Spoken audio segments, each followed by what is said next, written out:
اقتدار ایران به منطقه دیگریش تنگه هرمز هست Hormuz প্রণালী হলো আরেকটি গুরুত্বপূর্ণ ক্ষেত্র যেখানে ইরান তার কর্তৃত্ব দেখিয়েছে।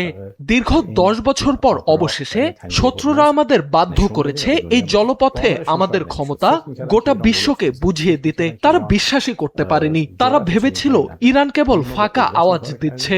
বাস্তবে এমন পদক্ষেপ নেয়ার সাহস আমাদের নেই, কিন্তু আমরা শক্তভাবে তা করে দেখিয়েছি। তারা সর্বশক্তি দিয়ে আমাদের ঠেকানোর চেষ্টা করেও ব্যর্থ হয়েছে।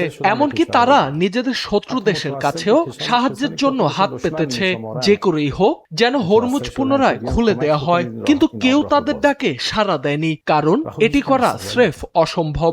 যেখানে আমেরিকার নৌবাহিনী এই প্রণালীতে প্রবেশ করতে সাহস পায়নি, সেখানে অন্য দেশের নৌবাহিনী কিভাবে এখানে আসবে? আমরা সবগুলো দেশকে সতর্ক করেছি, তাদের সশস্ত্র বাহিনী যদি এই অঞ্চলে প্রবেশ করে তাহলে উত্তেজনা আরো বাড়বে। 5+ স্টার রেটিং প্রাপ্ত দেশের সর্বোচ্চ বিদ্যুৎ সাশ্রয়ী ওয়ালটন এসি স্মার্ট কমফোর্ট এখন নেক্সট লেভেলে। এতে পুরো অঞ্চল আরো জটিল সংকটে পড়বে এবং হরমুজ প্রণালীর সমস্যার সমাধান আরো কঠিন হয়ে যাবে। আমি পরিষ্কার করে বলতে চাই, আমাদের দৃষ্টিতে হরমুজ প্রণালী পুরোপুরি বন্ধ নয়। এটি স্বাভাবিকভাবেই কেবল আমাদের শত্রুদের জন্যই বন্ধ। আমরা একটি যুদ্ধে রয়েছি, পুরো অঞ্চলই একটি যুদ্ধক্ষেত্র। এমন পরিস্থিতিতে আমাদের শত্রু এবং তাদের মিত্রদের জাহাজ চলাচলের অনুমতি দেওয়ার কোনো কারণ নেই। তবে বাকিদের জন্য এটি উন্মুক্ত, এটি অবশ্যই খোলা। বর্তমান নিরাপত্তা পরিস্থিতির কারণে অনেক জাহাজ নিজে থেকেই এই পথ এড়িয়ে চলছে।